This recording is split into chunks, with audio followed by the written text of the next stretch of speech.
Welcome to another episode of the Dibbly Dobblers Cricket Podcast. And Andrew has finally let me, who I am Callum, by the way, if you don't know, back into his house. Yeah, I know. We're back side by side again. I know. I mean, I really thought that you'd put a restraining order out on me or something. So I wondered what I'd done, but apparently I'm allowed back now. Yeah, so it's no, all you've good. been permitted back into... So, and if you didn't guess, that's Andrew. Director, producer, dinner lady, all those jokes. shoe shiner. I don't know what else you do, but... You're the T-shirt provider, though. T-shirts? Yeah. Got T-shirts, you know. Merchandise director. That's it. Merch man. Yeah. So yeah. You So see, we're now sporting our logo on our chests. Not available for purchase because... Yet. Andrew's like, One day. One day. I tried to find a merchandise supplier, but they just didn't reply to me. So we will get there, though. All right. It's not bad. It's not bad. I want a cap because when I need my hair, you can usually tell when I need my haircut because the caps come out. So I need a dibbly doubler. I mean, I like Groot, but you know, it's not really very cricket, is it? No. I mean, it's wood. So. Oh, I want a dibbly doubler's like cricket wide brim hat. Wide brim hat. Yeah, floppy. You can not to sit on the podcast with. If we're doing interviews outside of it, like the one we did up at Duca, I'll put it on for that. Not on a covered balcony. Aye. I'll throw you over. No, I want one for in the field. Yeah. For umpiring. For umpiring. Yeah. Along with our Dibbly Dobblers umpire coats that we're going to get. Yeah, all of this. Yeah. Come into a cricket ground near you. Well, I rocked the T-shirt on Saturday there. You did. You remember to bring yours. Yeah. I didn't. Yeah, so I did umpire for... I umpired for like 30 overs on Saturday. We didn't do anything else, so... Yeah, well, that's true. How did I do, Andrew, though? How did I do, mate? We lost. What does it matter? It matters. Team before the only problem is my door in public don't know about this because Falkland 2s haven't uploaded their scorecard onto They've the system. Indeed. And I'm not happy. Get my 64 on there for the facts. 64 and we were bowled out for 104. It was 3, I think. I thought it was 104, but the score that was submitted was 103. So. I thought I'm 95% certain it was 104. 95%. That's about how many the team's runs. It's also about how many runs I think conceded. You beat me to it because I was going to go there as well. But your first 50 of the year finally. Finally, looked like you might got out to the worst ball of the day. Yeah, you just. I still don't because I by the time you got out I was in, which is how long you batted for because I batted 10. It's good that. And yeah, I don't know what happened when you got out. I have no idea. I thought I was going to pelt the thing. Yeah, and then it hit middle halfway up. And I was like, oh. The halfway up was probably the problem. I think kind of like a half tracker. So anyway, enough about me. On to the episode for this week. Yes. And I suppose there is something we're going to go all serious because there is something that we can't not talk about. So obviously this week the Plan for Sport review into racism in Scottish cricket was published, and damning stuff really. A really dark day in not just Scottish cricket but Scottish sport. Absolutely. I think. Really awful stuff that's gone on and some real institutional failings within Cricket Scotland and within the Western District as well. The district that's been named in the report as having failed too. Obviously, it goes without saying that not something that has any place in our game. I don't think it's something that we you see on YouTube, we are two white Scottish players. It's not something that I can say I've witnessed. It's also not something that I can speak from a place of experience. So it's not something we're going to delve into in great detail other than saying that obviously it is something that is completely unacceptable and it's something that we hope that the game can make massive strides in going forward and as they look to implement the recommendations of the report. Yeah, and I think as a white Scottish cricketer, I think it is disgraceful that 448 people have come forward to say that they've experienced racism in the Scottish game, and it is embarrassing. And yeah, I think we'd just like to echo what so many people have echoed over social media and various other channels, that it has no place in our sport, and no place in our country, full stop. Yeah, no place in society at all. So yeah, something we obviously couldn't not speak about. Yeah, so moving on, we'll go into our review of the week of cricket behind us. We didn't have an episode last week because I was away on holiday. Rude. Imagine going on holiday. That's pretty terrible. I know, it's really disgraceful. How dare I? You could have gone at the same time as me. You could have really lined them up. We need to sync our holiday schedule. Sync our holidays. Yeah, exactly. We're gonna have to do that. Like annual leave cards. So we've got to submit to each other. People don't talk about us enough already. Andrew, we never spend any time together whatsoever. Pretty sure I speak to you more than I speak to my wife, but that's okay. Yeah, probably. Right, so EPL results. What happened in the EPL this week? So Forfarshire got a good win against Caerstorfan. That's actually a good win, because Caerstorfan have gone pretty well so far this year. Yeah, that must be. I forgot to put DLS there, but that must be a DLS chase. So just to point that out in case anyone's stickler about it. Yeah, they have been going. I think they've probably. It's probably not unfair to say they've maybe been I think they've been the surprise package of. Yeah, absolutely. Of the I would year. Say so. Yeah. But yeah, so, good result for Forfarshire. We'll skip down to the bottom one before coming back to the one in the middle. So Grange convincingly beat Stonywood Dice. Kind of what you would have expected, really. Grange are a strong side. Stonywood started well, but have had a tougher time of it recently. Just Chris Greaves did look like he got a bit of a harsh LBW. So did he? Oh, I'll say. Well, we were inspecting actions for our segment that. Was that the Greaves I hadn't spotted? Yeah, so, I would agree. So that looked a bit harsh. So that 7-9 could have been even bigger. But that was a thumping. And then the big one in the middle, the all SPCU tie between Arbroath and Falkland. The bottom two. And Arbroath got the win. DLS again, so they scored 299 for 4. And Falkland were 201 for 9 when the rain came down with 3.4 overs left. So nowhere near getting that one over the line. And that's massive. That brings Arbroath back to half a game behind Falkland, doesn't it? Yeah. I think Falkland have picked up some other points, I think, as it goes on. We've got the table to bring up. We will bring it up, yeah. So actually, I mean, the point difference is still a full game back. That just shows you how far out of games during... I mean, I suppose Falkland had their game against Grange, was it, where they only lost... They lost by hardly any runs. Yeah, I think one, was it not? I was going to say one, because I think did Stonywood Dice not then have one next week where it was 4? Grange had these 2 back-to-back against. Arbroath, but fantastic run of form, and the form is now on their side as well. But we were speaking to the Falkland 2's players in our game at the weekend, and they very much were confident that they felt that there was at least another victory in the season left for their first 11. Yeah. So, and the interesting thing that happens then is if Arbroath carry on the momentum, Falkland, Stonywood Dice, we in an earlier episode in the season had sort of said, well, Stonywood Dice were falling off the wagon a bit, but they should be safe. Yeah.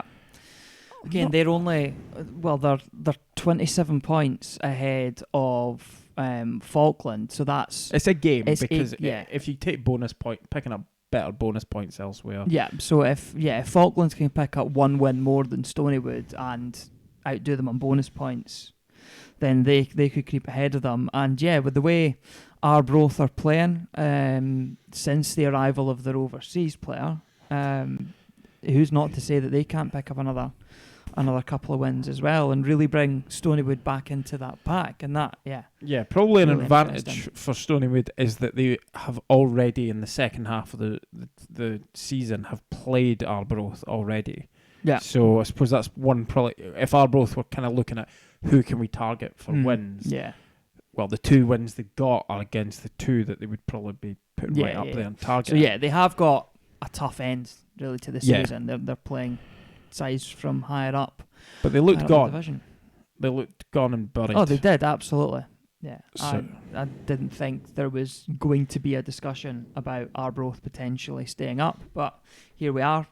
Full credit to them having turned that around. And it isn't just that they've brought in the overseas and the overseas player is dragging them, although he is to an extent, but the team have stepped up as well. It's not just him that's putting the performance. Oh, it's Craig Cameron who got the big innings this week for them. And okay, it helps having it helps having that steady partner. It helps having that.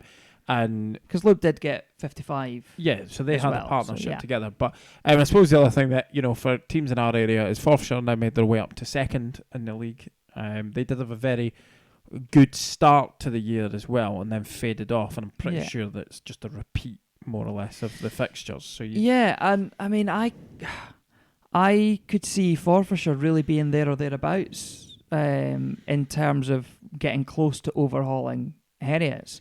There are a reasonable amount of Scotland fixtures to come. Heriots probably feel the effect of that more than Forfarshire, although Craig Wallace has made his way back into the squad, so that is a big loss for Forfarshire. Yeah, and they obviously lose Leask as well. So. But in his place, Rory Johnson has picked up some form in the last couple of weeks as well. So which that's big. That is big for them in Wallace's absence. He had a bit of a dip, but he missed a load of games in the middle of the season and has picked that form back up. So they'll be hoping he can sort of guide them. And they've had O'Neill, Callum Gardens contributed. The bowling unit's gone well. So I think they look like, even though Grange are up there, Grange have looked far from convincing this year. We touched on they had 2 very close victories against 2 of the bottom 3. I can't see them mounting a challenge. No, because it's the same thing as well in terms of Scotland call-ups, because I think when you take Chris Greaves out of their batting lineup, it looks a lot weaker. Yeah. He has been very good for them. I agree. I think the title will go to either Heriots or Forfarshire. Yeah, it's still Heriots to lose, but here's hoping that Forfarshire keep that pressure right till the end, and we actually have something. Absolutely. So what happened in the North East Championship this week? Gordonians beat Arbroath second 11. Yep. Pretty convincingly. 2-2-2 played 1-4-8. No big innings, but lots of starts for Gordonians. Aberdeenshire absolutely pulverised Dundee High School, probably as to be expected, to be fair. But, the opening bowlers for Aberdeenshire just doing what they've done all year. There's not many better opening pairs than them, is there? And then Kenny Reid just decided to smash the ball to all parts. On to Huntly Kinloch, out on 99. I mean... Yeah. You're going to be spewing at that one, isn't he? Absolutely greeting. Yeah. I mean, I'd love to get to 99, but that's not the point. I'd like to get to 9. Well, I mean, you did tell me that your end of season target is to get to double figures. It's got that. I mean, I was hoping to get a few 20s this year, but no, it's just I've got a few 2s instead. But yeah, Huntly. I mean, Huntly have been on some run of form. Yeah, they have. I think they lost a game to Kinloch, actually. It was the last game, and they won 6 on the bounce. They'd won 6, so they're now 7 on the bounce. So they're looking like they've mounted a real challenge. It'll be an interesting one. We'll touch on this again later in the episode, but they face Aberdeenshire, which will be a real test of how well things are going for them. Stonywood Dice 2s lost pretty convincingly to Strathmore. The Sweeney and Kiani, who we've seen do well previously in the year as well, just took them apart. Yeah. And then Mago beat Fruki in that. That's something that we would thought at the start of the season would have been something that was quite close or a big game. This one, but I don't think it was really ever in any doubt that that Magle would win that one. And despite the fact, despite the fact that apparently we're wrong for saying that Safi is carrying Fruki this year, I mean, you just have to look at the scorecard and really, I mean, Safi made 86 and that was it. Yeah, 86. They've got bowled out for 152. I mean, obviously Magle could take their time in the chase, but somebody else had stood up that could have been a completely different game. So. Yeah, absolutely. So Magle got home there 5 down. So I'll go find the table and we'll bring that up, see what the state of play is there. So really unchanged at the top. Aberdeenshire still holding that slender advantage, thanks to having got that day one win in when it rained across the rest of the country. Huntley now up to third with that run of form. Fairly tight middle pack, and then down the bottom end, Dundee High School still without a win. I do not see that changing. Stonywood 2's Arbroath, and Kinloch not out of the woods. And actually Fruki down in 8th. Well, if it keeps going, I mean, they aren't out of the woods. And I can't see them tumbling that far because I believe Safi will beat enough teams for them. But so what do they need to fall? Another 2 places to be potentially in trouble. Danger of but going down. If you look at there's still every chance that if it goes to the hole, it's going to go back to 10. Well, if Arbroath come down, it's then the bottom 3. Yeah. And if Falkland come down, Falkland 2s can't go up. If Stonywood come down, Stonywood get punted out. So it could still be a bottom 4. Yeah. Could be in risk. There are ways that works.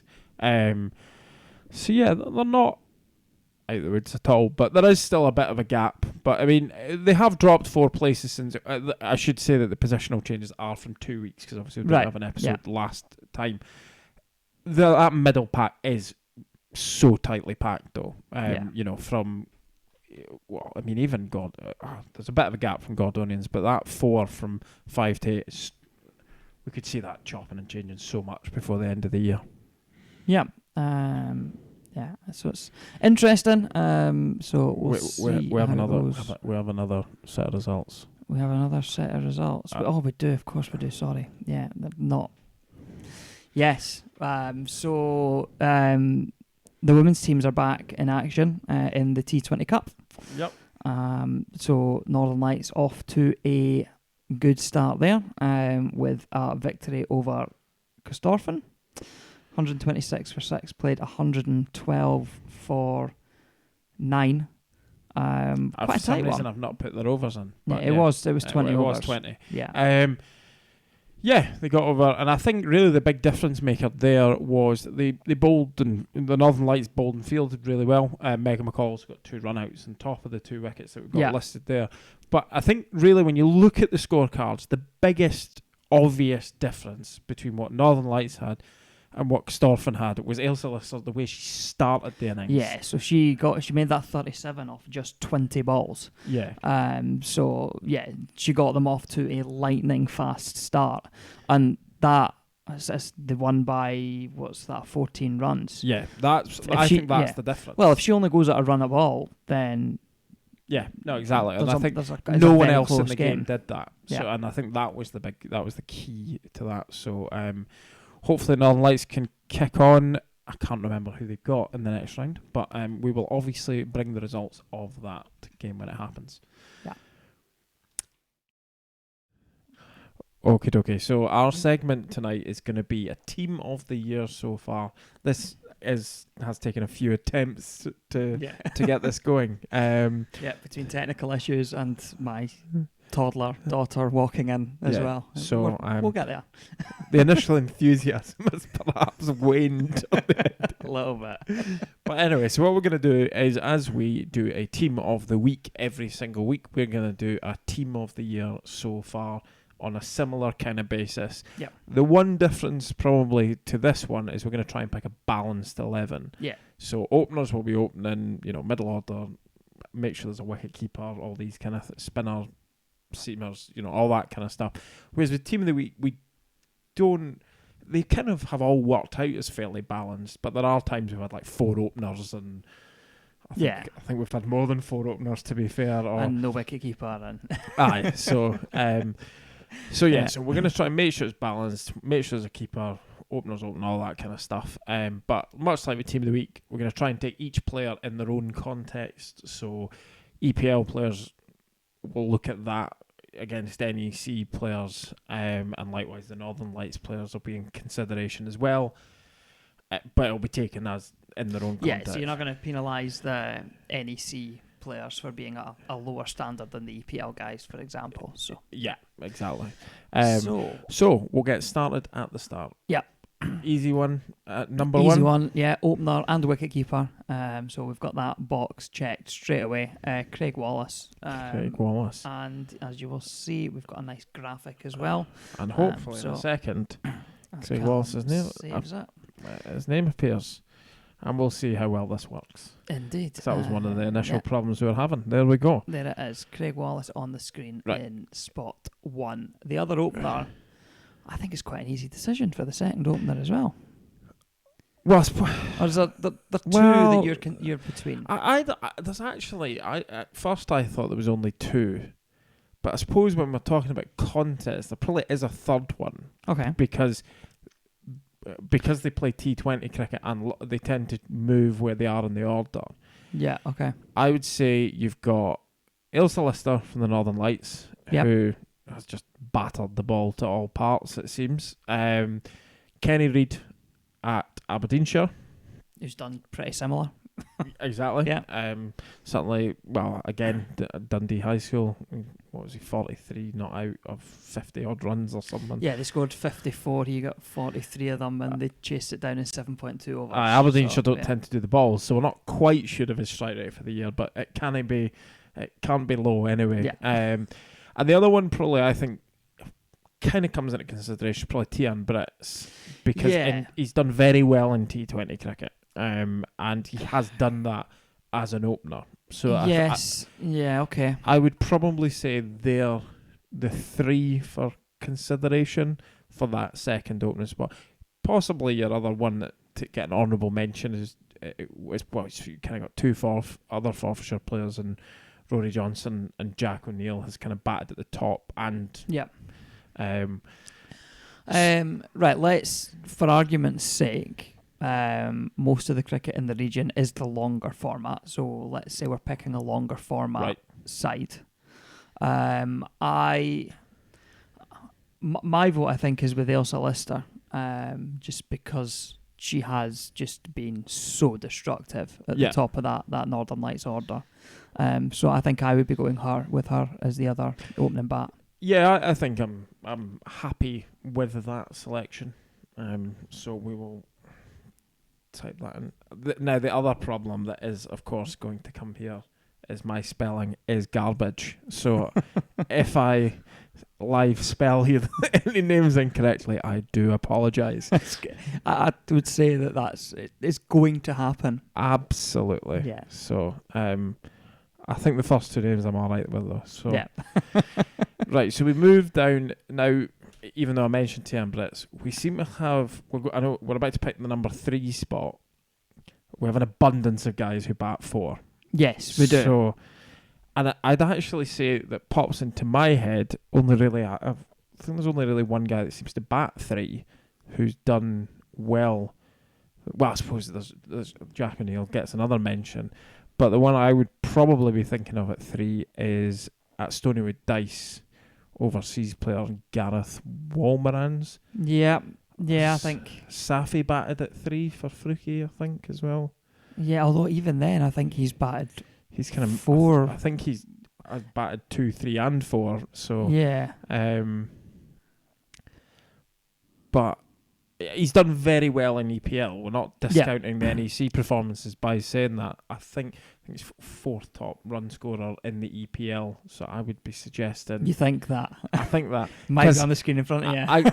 I know, but I do not trust my own eyesight. So it was a very quick glance. I'm trying to think. Have we got anybody else that? I think that's probably.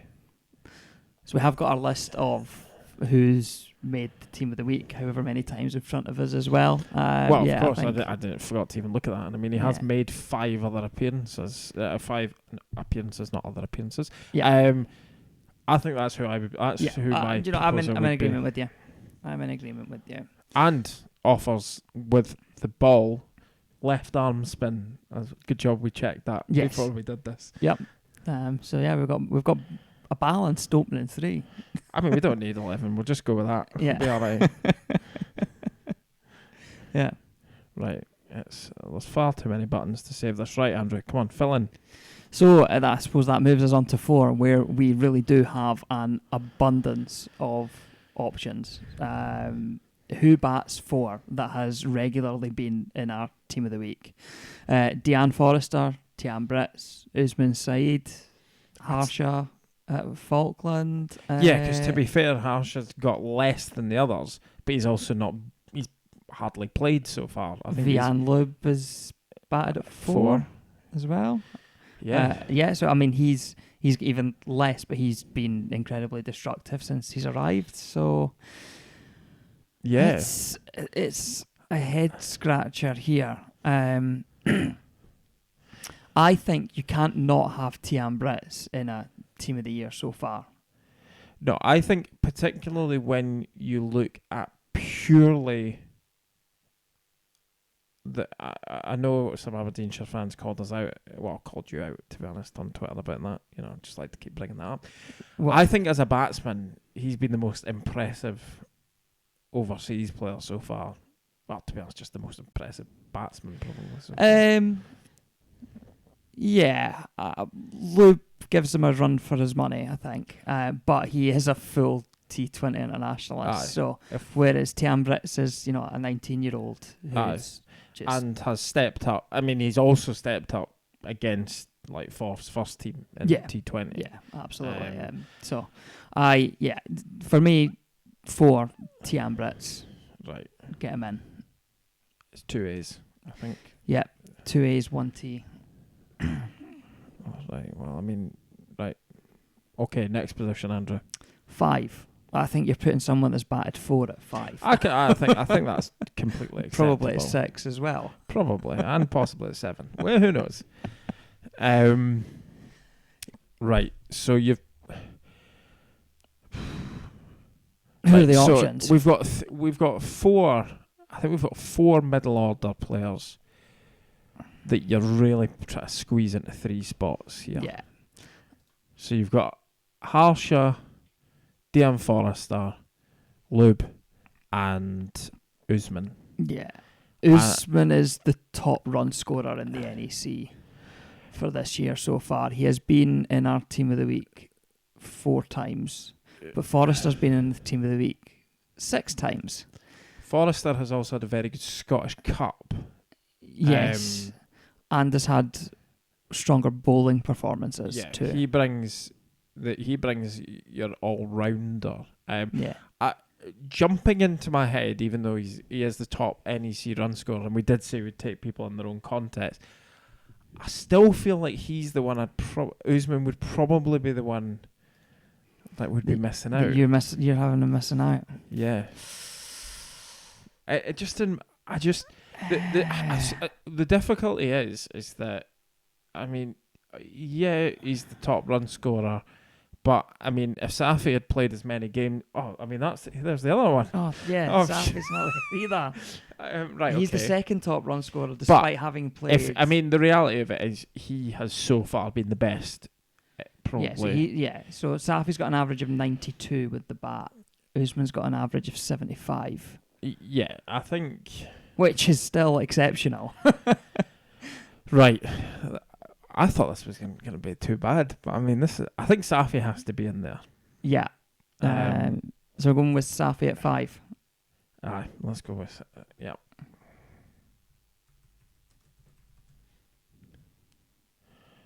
Right.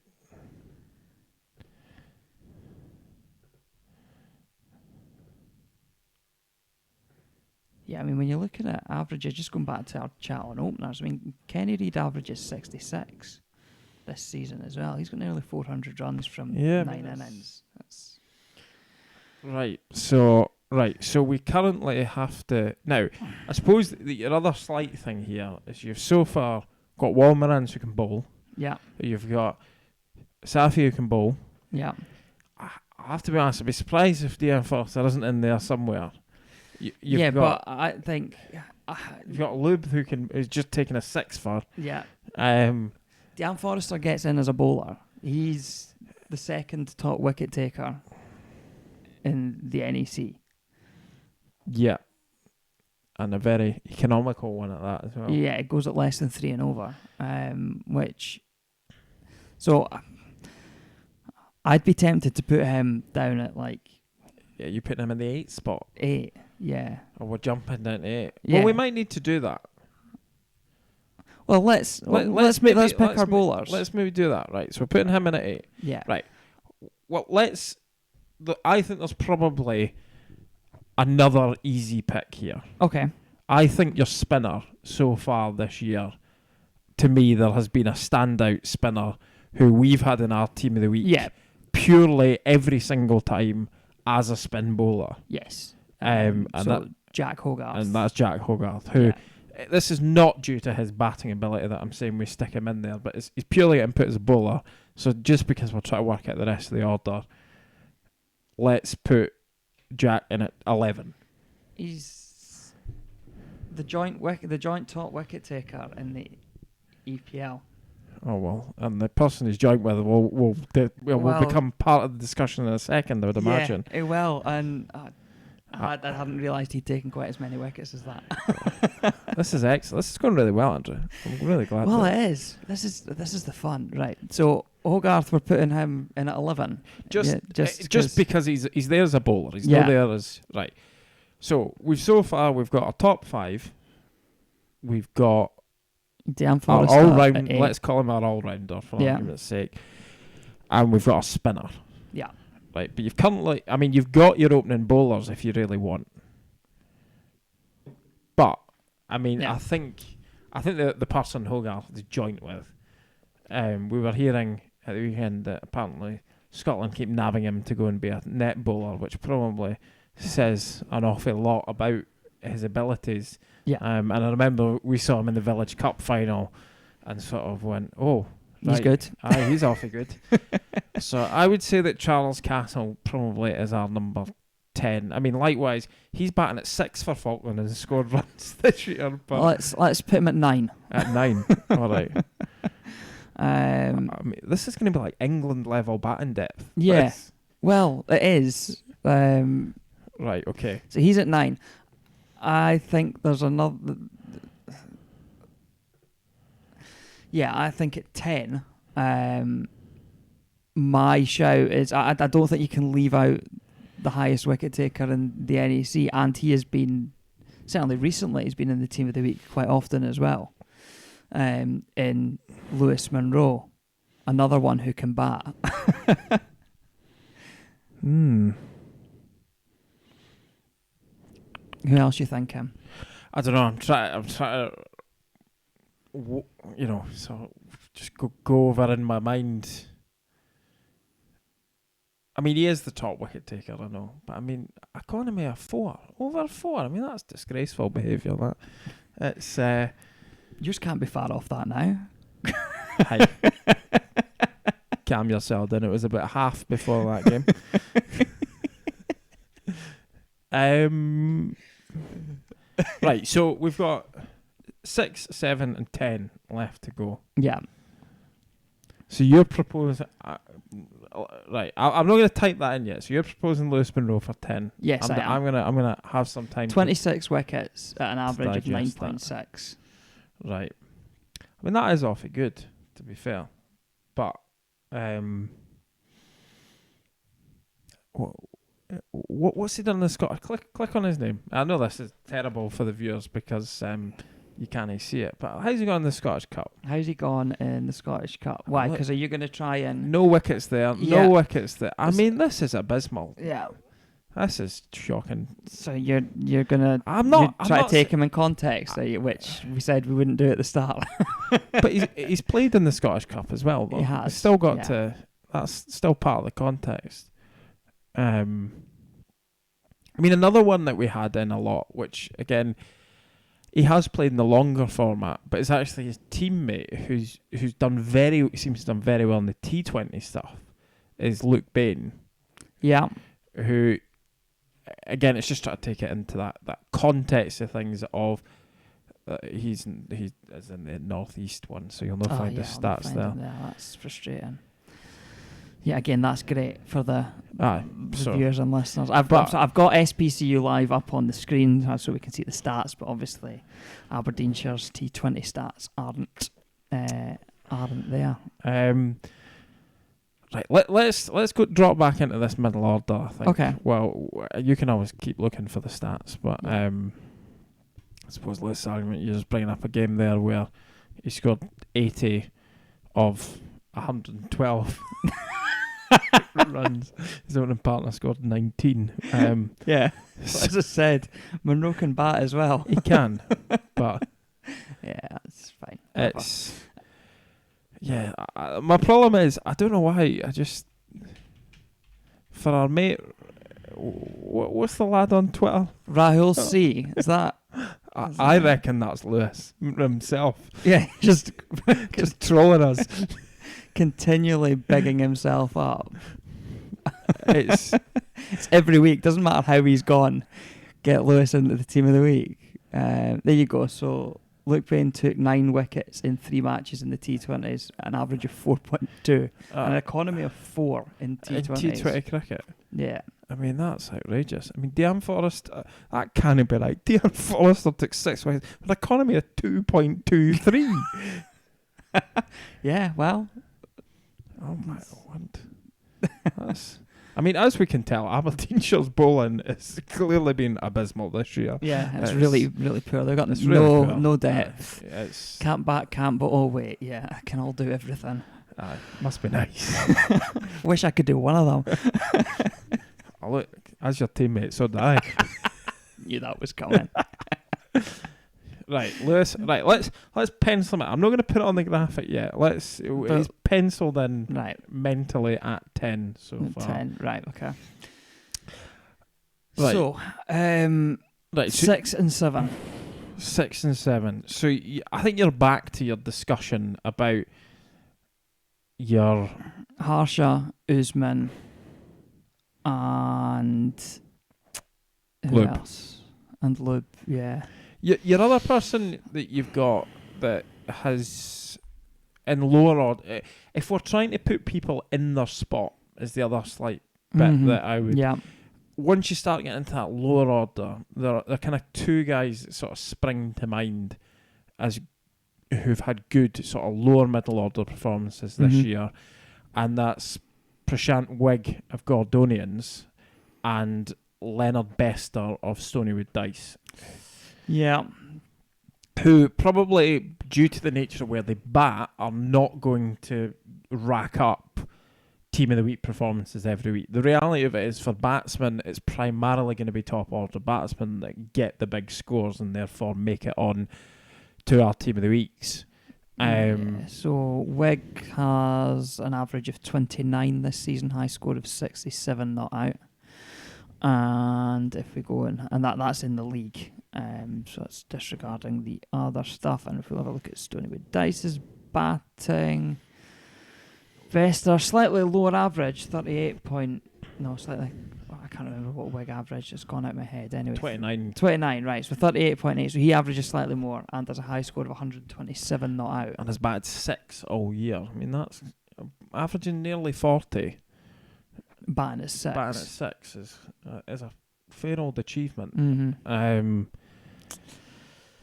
And it's just that whole, if we're trying to really put them into having someone at role. someone at 7 who's batted 3 or 4 all year, just doesn't quite seem like we're putting. If we're trying to say who's our, even if we, because of the strength of the rest of the lineup, if we say 7 is our finisher, to me he looks awfully like. Yeah, so he's got an average of just under 40, a strike rate of 150, and I think we can trust the strike rate on this because it should be pretty much there or thereabouts. I think so, although I don't think fourths, for example, put up their balls. Yeah, let's have a look. If we can. I think if you make that screen bigger, it shows you the balls. Again, this is wonderful viewing for. No, it doesn't. It doesn't. Ah well, see us live. You're letting us down. They are. Sort it out. Indeed. Well. So yeah, his strike rate looks to be ideal for that finisher role as well. I mean, you look at his teammates. I mean, when Stonywood were winning, it was because he was batting well. Well, he was batting well when Stonywood were winning, and I think that. Yeah, but I suppose he had a good start. I suppose the other argument is a good start to the season. But I mean, Harsher and Lube have only played a handful of games, and we'll say, I agree, it's. I think I would be putting Bester in at 7. I can agree with that. Let's put Bester in at 7, which leaves us with, so we've not quite nailed down 10, and we've got the number 6 spot left to fill as well, and we've got 3 in contention for that 1 spot. You've got Usman, who's played all year, or you've got the 2 other overseas who've come over later in Harsha and Vihan Lube. I feel like I'd be picking Lube. I've got to be honest. I think, and the fact he took a 6 for, like last week, 2 weeks ago, I think it would be now. Yeah, I think that does have to come into contention.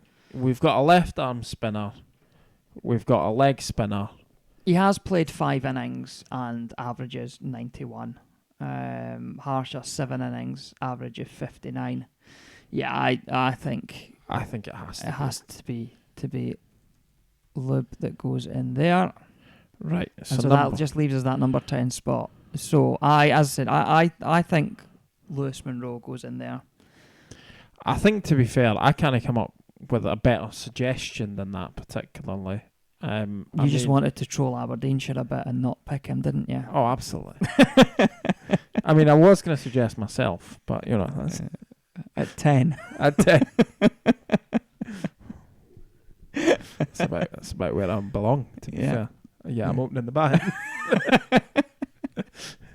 But right. Let's go with it. Lewis Monroe, you finish us off, like you probably have done to so many batting lineups this year. Right, so our team of the year so far is so Craig Wallace and Ailsa Lister are the opening pair, and then Gareth Walmeran's at 3, Tian Brits at 4, Safian Sharif at 5, Vihan Lube at 6, Leonard Bester at 7, and then once you've got through what you think is the middle order, you get Dean Forrester at 8. Charles Castle at 9, Lewis Monroe at 10, and Jack Hogarth at 11. I mean, it is England's batting line. You bat all the way down. It's like Adil Rashid batting 11. Yeah. That's genuinely what this is like. The leggy, you can batting at 11. Yeah. And to be fair, probably in that lineup, he would maybe pitch a case for him higher than going Lewis. To 10. So that's quite the batting lineup. But yeah, when you've got bowlers who can all bat as well, it's and I think that don't get me wrong, there's a fairly sizable overseas presence there, which you would in reality would expect. Overseas players and a Scotland international who's playing a division below. But you've got domestic talent there as well, and it's really good to see that there is so many, and it's good to know that it's not just a straight 11 either. There are plenty of considerations. Absolutely. If we'd have named every consideration for every spot, this would have been an hour and a half long. So absolutely. So we've got 4 seamers, 3 spinners in there. 1, 2, 3, 5. 4 seamers. Sorry, 3 spinners. Yeah. Yeah, 4 seamers, 3 spinners. Nice balanced bowling attack. Plenty options. All the spinners are different. Yeah. Ideal. Exactly. Yeah, you got an offie, a left armour, and a leggy. Yeah. Perfect. Right. So yeah, there we go. There's the team of the year so far. And as always, let us know on Twitter at dibdobpod if you disagree with us.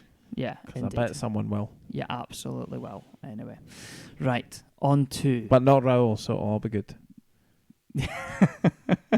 Well, we've got his boy in there, so he can't disagree with us, surely. And if he does, then well, he'll complain that he's batting 10. Absolutely, I can guarantee that.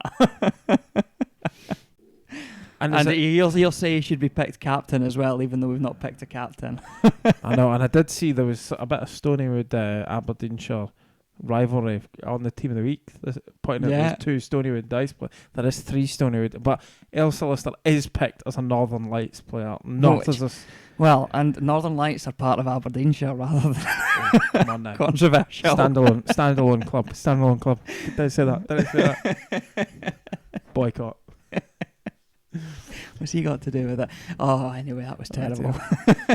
A lot of Aberdeen presence anyway, so... yes, there is. Let us know what you think anyway. Yeah, right. On to the next bit. Well, that was a load of waffle for that team of the year so far, isn't it? But... yeah, that's fine. It's fine. Right. Fine. Anyway, prediction time. Well, last week's predictions went alright. Right, we'll just skip past that bit. That's alright. Cool. Predictions from last week. I got full house. Is that our first full house of the year? Oh, I don't know. I don't think anyone else... I don't think we've had a full house so far. It's quite often we've just... It's one of the ones we've both gone. I think we've had a 6 before, but I think that's been a 6 from a 6-game week. Yeah. I have a sneaking suspicion that could be the first full house. Well, I got a full house and you didn't. So, nice. You want to do that again so it gets caught on screen? Oh, aye. No, that would sound ridiculous. Look ridiculous. Yeah. So I went with Meagle in the Meagle-Fruki game. You went with Fruki. So that was quite an obvious one, personally. But anyway. To be honest, I was just trying to put something different. Yeah, you were banking on Safi carrying them even further. It almost happened. Yeah. It's only so much the man can do. He is but one man. Indeed. So that brings me back to 5. It's getting close. Back. It's getting a wee bit close for my liking, I've got to be honest. It's squeaky bum time a wee bit. We've got a big week this week as well. It's a big week, and I'm a bit worried. I'm not going to lie. It's a big week. Right, so predictions. So we don't just have the NEC, but we have 3 counties Cup Finals Day on Sunday as well, which is being held at Ducat Park. So if you are in the Perth area, get yourself down to that. Go and have a look at the T20 Finals. You might come up to it. If you're coming from town, you are going up to it, yeah. So down to that, along any that, direction will do. Yeah, along, down, up. Just get yourselves there. Anyway, Saturday 1st. NEC predictions for round 13. Meagle against Stonywood Dice. That's a bit obvious. Yeah, both gone Meagle. Fruki against Kinloch. I mean, they can't keep being pants forever.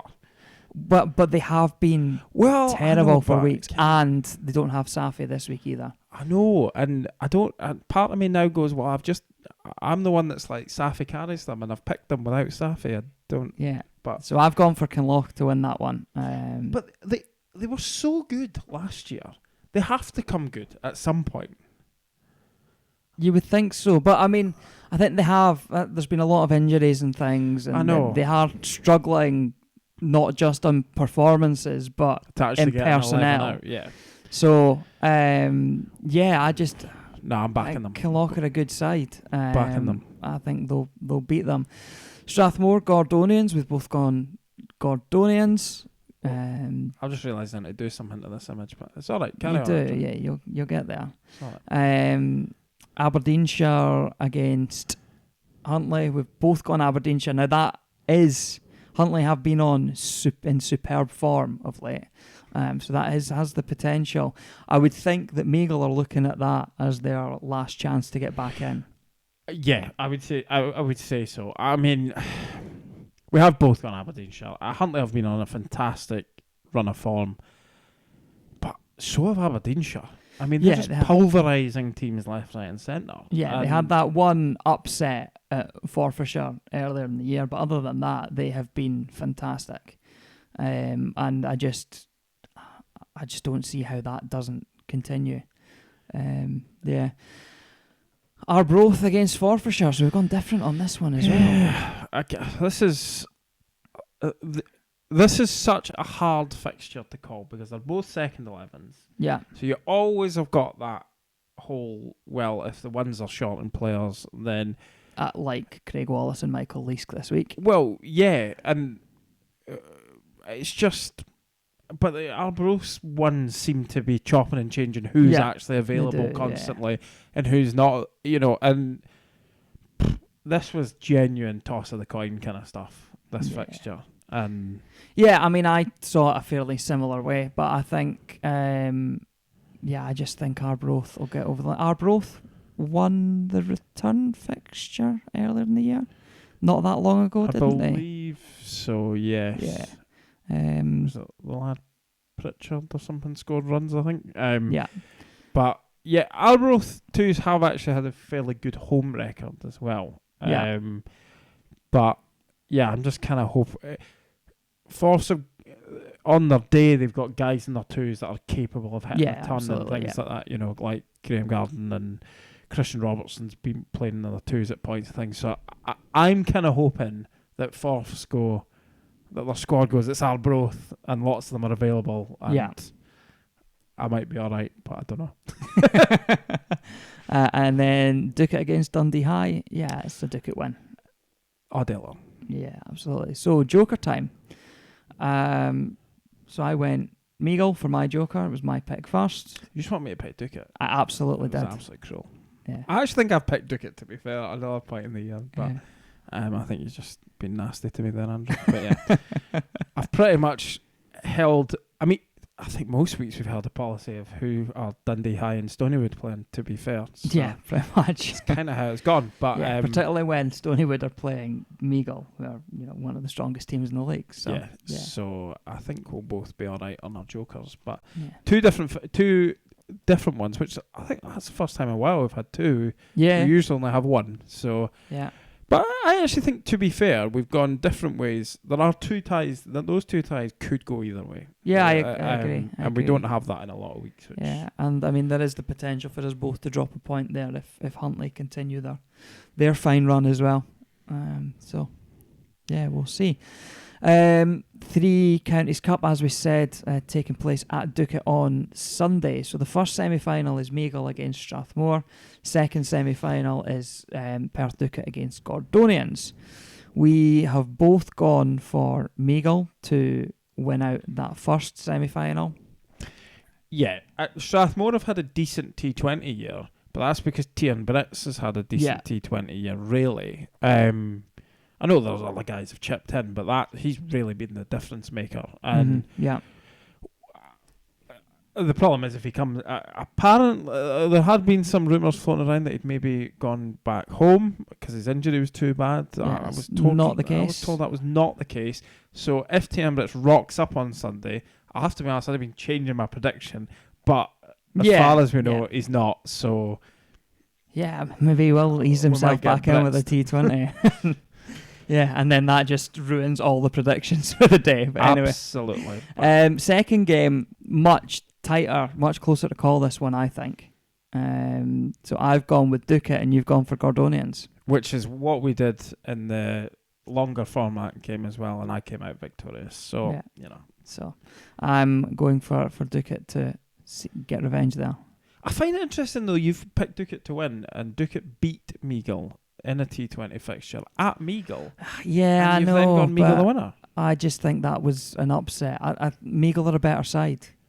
Well, all day long, but I mean, I'm not debating that side. But I just thought that was interesting. Yeah, no, I do get the point there, but I just don't see them repeating that feat against Meagle.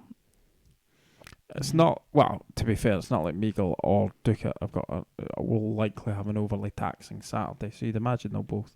But I should have considered that into my predictions. Shambles. I couldn't have picked Ducat in 2 sets of dice. I love them, really. I love them. Sometimes. Yeah, it's good to see that Godfrey Zhang's playing again for Ducat on Saturday. That's all I'll say. Right, that brings us to the end of this week's episode of the Dibbly Dobblers Cricket Podcast. As ever, please do get in touch on Twitter at DibDobPod. Like, share, review, and subscribe on YouTube as well. Hit the bell, is it? Or hit the notification button, something like that. Yeah. Get subscribing to the page, because if we get 100 people, apparently we get our own link. Yeah, we're nearly halfway there. 48 at last check. Living on a prayer. Subscriber count. Yeah. All of that. Thank you as ever for watching or for listening, and we will speak to you again next week. Bye, everyone.